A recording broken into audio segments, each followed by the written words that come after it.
қайырлы күн, иә.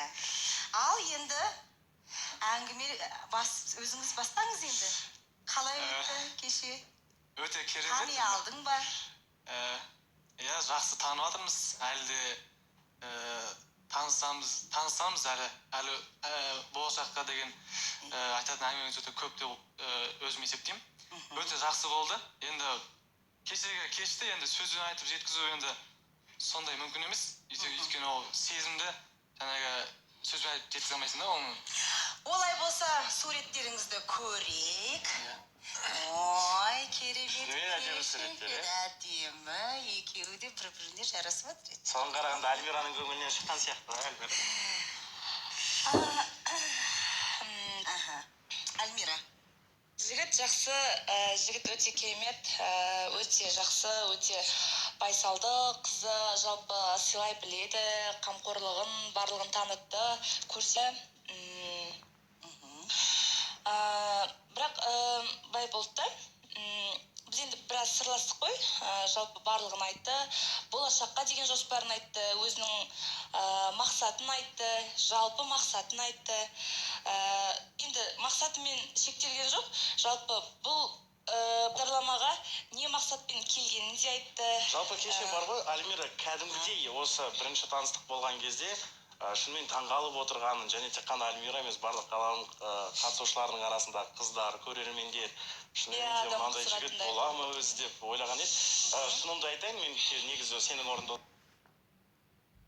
көрермендер, шынымен де мынандай жігіт бола ма өзі деп ойлаған еді. Шынымды айтайын, мен негізі сенің орнында отырғанда кеше нұрында, және де жігіт деген әр сұраққа нақты жауап береді, керемет, енді көңілден шығып жатыр. Мен өзім ойлап қоям, қыз болса мына жігітке қазір-ақ тұрмысқа шығып кететін едім деп. Өйткені шын бір идеал дейді ғой, бір кәдімгідей әр айтқан жауабы сол көңілден шығатындай керемет екен де. Және бұнандай ой түйдім, бұл кәдімгідей қалаудың жобасының немесе бір іздеп жүріп тапқан бір үміткері, шынымен де қазақта осындай жігіт бар екен деп мақтанатын үміткер, немесе өтірік айтып отырсыз деп. Сол шынымен де сізге сұрақ қояйыншы, сіз шынымен де осындайсыз ба, өтірік айтпадыңыз ба, кеше ешқандай дүние? Жоқ. Оны айтады ғой, оны маска дей ма, біздің түсінік бойынша. Мен ешқандай ондай маска кимеймін. Осы жерде қандай болсам, өмірде сондаймын. Барлық айтқан сөздерім бәрі рас. Демек тіпті Альмира, мен Алматыда ата-анам тұрады деген кезде, иә, мен үлкен үй салып, ата-анаңды қолыма алып, менің ата-анам бірге тұрсын деп кәдімгідей бір керемет жауап болды. Ол менің арманым болатын да. Иә. Ол арманға жетуге тырысамыз. Енді ол арман, енді менің арманым да. Бірақ енді ол арманның болмауы екітай. Бірақ сол арманды орындауға мен тырысамын, қалай болса да. Керемет, арманыңызға жетіңіз. Және де кеше Нұргүл, мен қазір кішкене сұхбаттасып алайыншы, қызық болып отыр ма?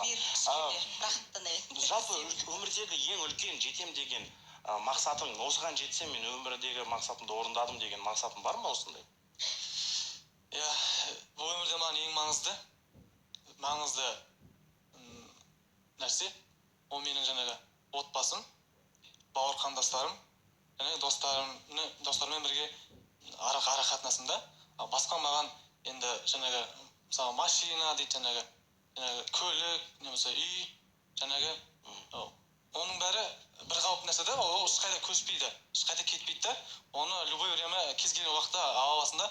Ал бұл өмірде маған ең маңыздысы жаңағы бауыр қандастарыммен бірге өмір сүру, және жұбайыммен бірге, және ата-анаммен бірге. Себебі одан асқан бақыт жоқ. Және де махаббат бірінші орында, иә. Бірінші орында махаббат. Сол махаббатқа қол жеткізсем, онда өмірдегі мақсатым орындалады дейсің ғой. Керемет. Жалпы мысалы адамдардың бойынан қай қасиеттерді жақтырмайсың? Мысалы, қалай бір екі сөйлейтін өтірік айтатын адамдарды қалай жаның сүйе ме?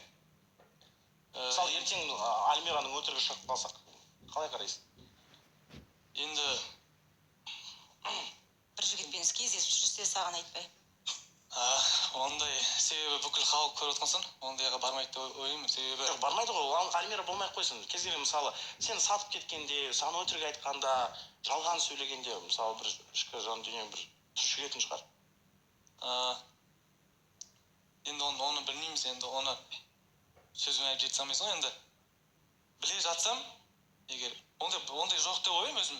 Егер ондай болып жатса, енді көреміз сол кезде. Міне көрдіңіз бе Нұргүл? Өйткені менің ойымша, мысалы осындай жағдайлармен өмірде кездеспеген де шығар. Өйткені енді адам қандай болса жан-жағына сондайды тартады дейді ғой. Сіз жалпы өзіңіз өмірде өтірік айтасыз ба? Негізі өтірікті жақсы жаққа шешу үшін айту керек та негізі. Сондай мысалы өтірікті бөлуге болады ғой, жақсылық үшін, жамандық Ал үшін. егер өзің айтсаң, ол енді дұрыс емес есептеймін.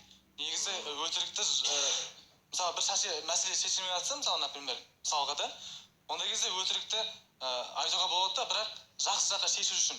Себебі енді өтірік айту енді ол жаман нәрсе ғой, бірақ өтірік айтпаймын мен. Түсіндіруге тырысамын да, себебі шешілетін нәрсе шешіледі, шешілмейтін нәрсе шешілмейді. Оған ешқандай бас тауып керек емес. Айдос, кешегі кездесуден кейін Альмираға деген сезімің, махаббатың өсті ме? Енді махаббат өсетіндей ол зат емес қой, ол гүлдеп. Сезім туындады ма? Сезім туындады ма деген сияқты, иә. Бірімізге кішкене жақындап, ақырындап тіл табысатынбыз да енді. Ол бірге кездескеннен енді сразу бастамайсың ғой. Ақырындап үйренесің, бір-біріңе кішкене жақынырақ болып дегендей ше. Солай да. Ақырындап кеше асуғандай болды да. Енді мен де өзімді ұнадым деп есептеймін Альмираға. Альмира маған ұнайды. Иә, шынымен де Альмира өзі сондай жаны ашық қыз. Бізде мысалы осы қатысушылар қатарына қосардың алдында біраз әңгімелестік, және де тез адаммен ортақ қарым-қатынас табады, және естуімше кәдімгідей ашық сұхбат болыпты, бір-біріңмен ашық әңгімелесіпсіңдер, жан дүниелеріңді танып, және өте қуанышты жағдай. Бірақ дегенменен осы журналист мамандығы, ол сондай мамандықтан Нұргүл. Біз енді тым бір тәтті дүниені көрсек, қашанда журналист деген ол мысалы кез келген затты күмәнмен қарауға жаратылған адам. Ол мысалы мына адам тым жақсы ғой, бұның ештеңе жоқ па деп мысалы зерттейтін. Немесе мына жағдай неге бұлай деп қарастыратын. Және де кеше мен журналист ретінде бағдарламаны жүргізіп отырдым да таң қалдым. Осыншама нақты тиянақты жауап беретін осыншама жақсы адам бар ма екен деп байқап көрейінші деп шештік. Және де ескерту жасалған еді Альмираға. Альмира, жалпы сен егер де мысалы бір артық әңгімелер кетіп жатса, бірдемелер болып жатса, менің ойымша, мен өз жеке басым бір күдігім бар, сен бір сынға алшы дегендей бір ұсыныс жасаған едім Альмираға. Рахмет, ұсынысымды қабыл алды. Және де кеше кәдімгідей айтып жатырмын ғой, ашық сырласу болыпты, сұхбат болыпты, өзің айтқан адамдарды жанын тұрмайды деп. Қазір енді жаның түсініп тұрған шығар, қай жаққа бара жатқанын. Түсінбей тұрсың ба әлі де? Бұл студияда үшеуіңіз ғана білесіздер, иә? Иә, былай ғой. Екеуміз ғана білеміз әзірше. Иә? Біз кеше енді Шахкер мырза айтып жатыр ғой, ашылып, кәдімгідей сөйлестік. Бұл кісі менің қарапайымдылығымды таңдап келдім деп басында кіргенде Альмираның есін атасын деген кезде қатысушылар арасында ең қарапайым қыз, осы қыз маған сол жағынан қатты ұнады деп жауап берген болатын. Мен сосын онысына да былай мән берген жоқ болмын. Сөйтсем енді таңдайтынды біліп келген да, бұл баланы таңдайды, қарапайым ғой, қайда барады таңдамай деген сияқты. Одан енді таңдадық, сөйлестік, неге таңдамаймын, әжептәуір сұрақтарға дайындалып, барынша дайындалып келген. Оны енді бір ақымақ адам білмесе, оны білмеймін, мен өз басым бір байқадым. Жоқ, мен білмеймін. Сұрап көрейік енді. Айтасың ба? Айдос. Жалпы қалай болды, не жайлы әңгімелестіңдер? Енді не жайлы болғанда, ары қарай қалай не істейміз, ары қатасам, жалғаса ма, жалғаспай ма деп. Соны сұрадың. Иә. Не деді ол? Енді қалай сұрадың? Нақты. Негізі енді ашық ойын айтты өзі. Жалғастырам деді ме? Жалғастырып көрейік дегенде болды енді өзі. Ал сен мысалы мен сені таңдап келдім, осы отбасын құруға ниетім бар деген сөздерді айттың ғой, сонда? Иә. Түсінікті. Жалпы Альмира өзім айтып берейін ба? Иә. Жалпы кеше мысалы Альмирамен ашық сырласу болғанын білемін. Неге білемін? Өйткені бұл біздің қадағалауымызбен өткен сұхбат болды. Енді күдіктенетін жанбыз ғой дегенменен. Бұл жаман қасиет негізі, күдіктенбеңіздер. Былай әңгіме.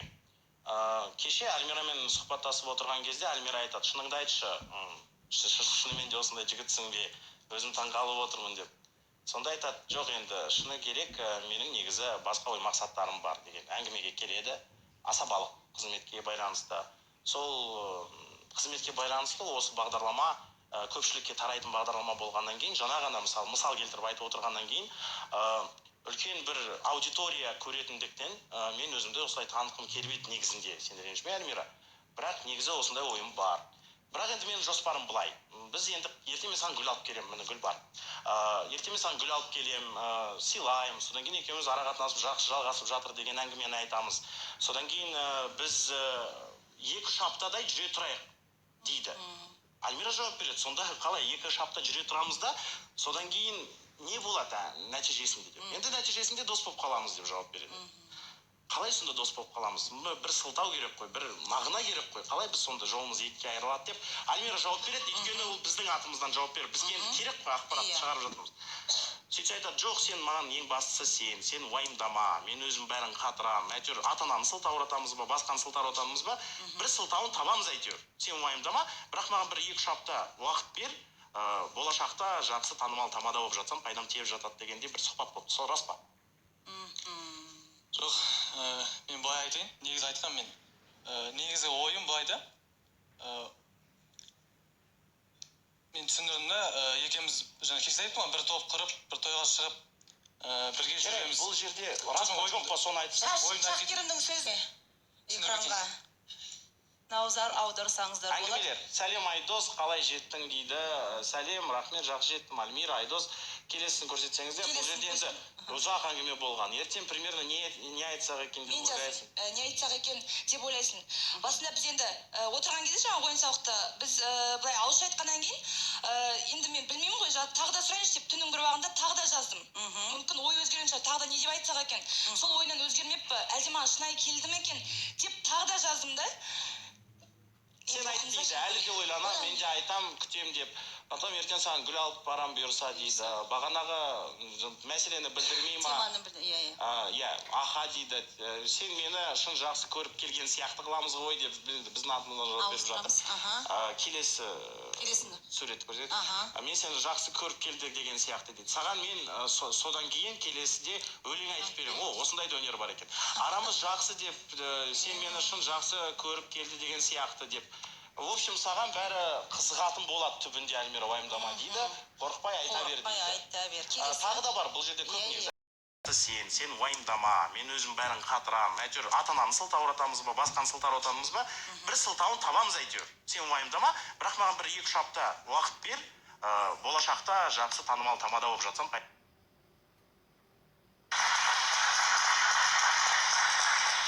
Қоғамда қазір қалаулымға тұрақтық қалыптаспаған. Әлі де маған жазады. Шахкерім, қалай бұл? Қалаулым жобасы шынайы ма, жоқ па деген сұрақ әлі де туындап жүр. Және де неге туындап жүр? Өйткені міне осындай адамдар келеді. Өкінішке орай. Басында былай болды да. Айдос, бірдеңе айтасың ба?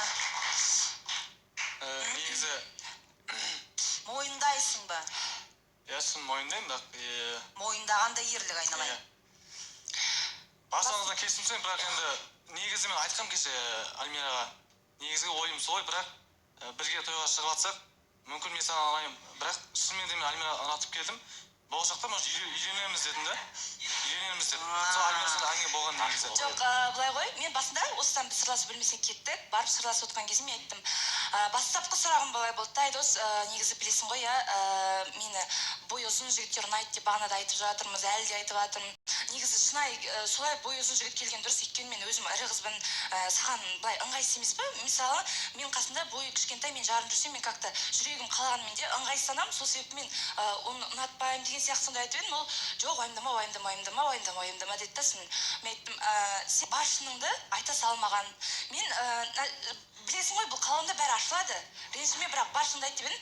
Жоқ, ондай жасырамын, ондай не жоқ деп барып кеттік. Сол кезде тағы да сұрадым, ешқандай шындығың жоқ па, анау деп едім. Сол осы шындықтың бәрін айтылғаннан кейін барып, бұл кісіден сұрадым, мен еще болды ма деген сияқты сөйтіп едім. Бұл кісі айтты да, кішкене жеңілдеп қалдым ғой саған шын айтып шын деген бәрін айтып тастап кішкене жеңілдеп қалдым әйтпесе мен одан көріп отырмын қысылып отыр да маған ол айта алмайшы сөзі былай бұрады мен бизнес бастап едім ол бизнесті екі адам сол үшін үйленейін деп тұрмын бір шетінен айтқанда мен айттым да енді жассың ғой не үшін үйленейін деп жатырсың мен сол үшін бизнесті екі адам болып бастамаса күшті болады екен бастаса ақшасы да күшті болады сосын Дубай деді содан кейін мен айттым жарайды болды сосын осы мәселені тағы да сұрап едім міне дәлел ал мен жіберсем ертең халық әп-әйбат бала неге жібердің кеше айбат бала болды деген сұрақ болар еді халықтан бұрын мәди бірінші сұрақ қоятын еді сен өзің мысалы халық осы сәтті пайдаланып шыны керек мәди мен әсиядан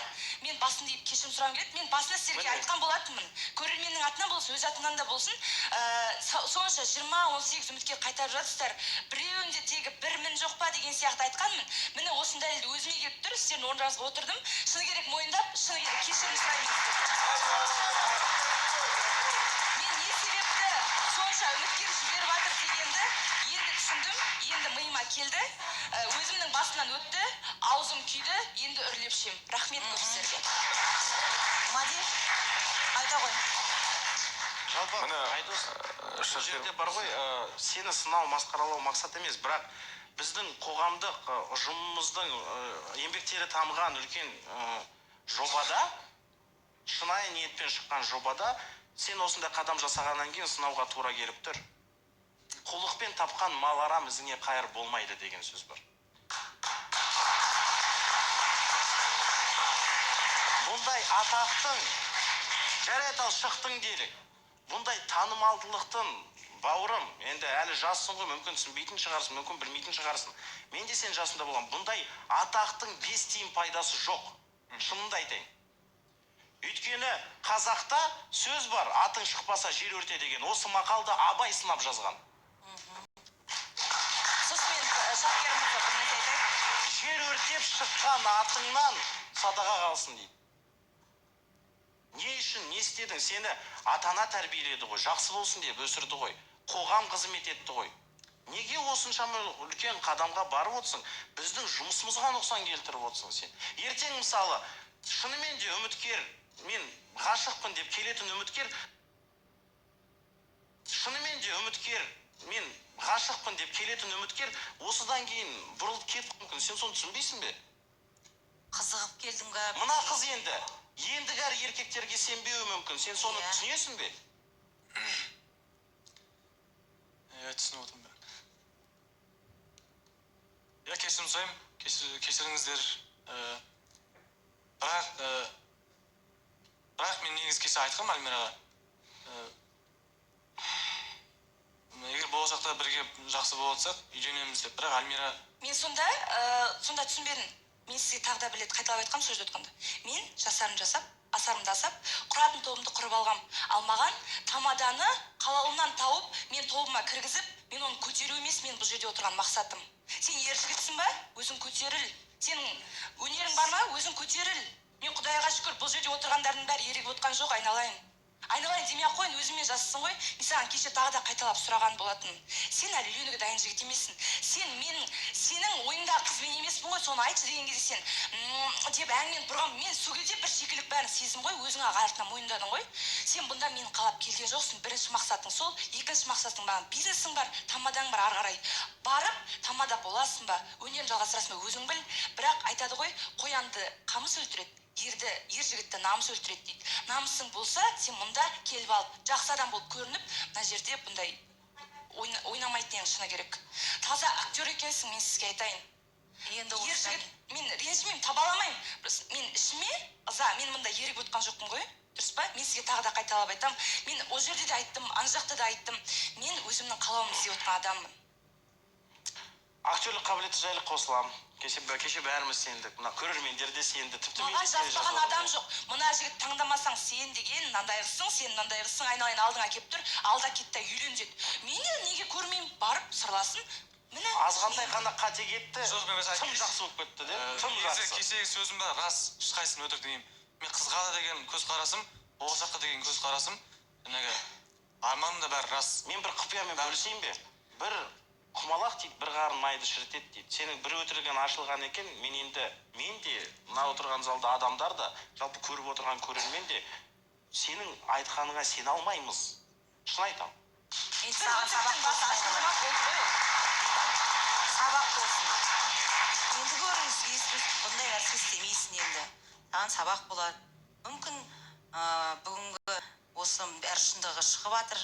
Осы сабақ болып миыңа кірсе, ертең жұмыс істеп кетіп болашақта жақсы болады деген ойдамыз. Жақсы тамада да боласың ба, кім боласың енді. Шынымен де жетістікке жет, мақсатыңа жет, оған қарсы емеспіз. Және де бұл үлкен сабақ болсын шынымен де. Бұл жол енді сынағаныма жоқ, кешірім сұрамаймын. Өйткені сабақ болсын саған. Сабақ болсын. Бірақ қайталама. Ренжіме бізге. Мен айта кетейін, Шахтер мырза, осы сәтті пайдалана отырып, осы Айдостан кейін келетін үміткеріме мен нақты талабымды нақты қойғым келеді. Шыны керек.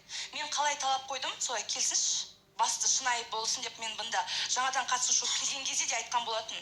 Басты шынайы көңілмен келсінші, мен ары қарай өзім түзеп алам. Басты шынайы және талабыма сай болсын. Оқысын, келсін мұнда. Біз ерігіп отырған жоқпыз. Мен тағы да айтамын қайталап. Келе ма, өз атын кірғымай бұлайынан. Өз бақытын тауып кетсін. Қандай мақсатпен келеді солайынан. Болды, мен ішімнің ашығаны, ер жігіттің осындай қылық істегені маған. Мен қыз бара отырып, сен үшін ұялып отырмын, мына жерде сен бетіңе қарай алмай отырмын, шыны керек. Олай болса жарайды, Альмира. Өз жауабыңды айт, сонда да шешім керек бізге. Бұдан кейін мен шешімімді жалғастырам деген сөз ешкім күтпейді деп ойлаймын. Біліп отырмыз ғой, енді сонда да өзің айтуың керексің. Айтады ғой, мен тағы да айтам, тау-таумен жолықпаса да адам адаммен жолығады, тем более тамада болам дейсің. Мен де тойда жүрген адаммын, қызметте жүрген. Сәлеміміз түзу болсын. Рахмет көп. Келесі жолы былай қызға олай жасамайсың деген ойдамын. Айдос, Гүлді сізді тәрбиелеген мамаңызға апарып берсеңіз болады. Мен қабылдағаным емес. Гүл қалсын сізге. Екеуміздің достығымыз болып ретінде қалсын жарайды. Жарайды, енді есін Кешірім алып ретінде болсын. сен не істейсің енді сол достық үшін ретінде болып. Ал, Айдос шығарып салайық енді. Сәттілік сізге. Сау болыңыз.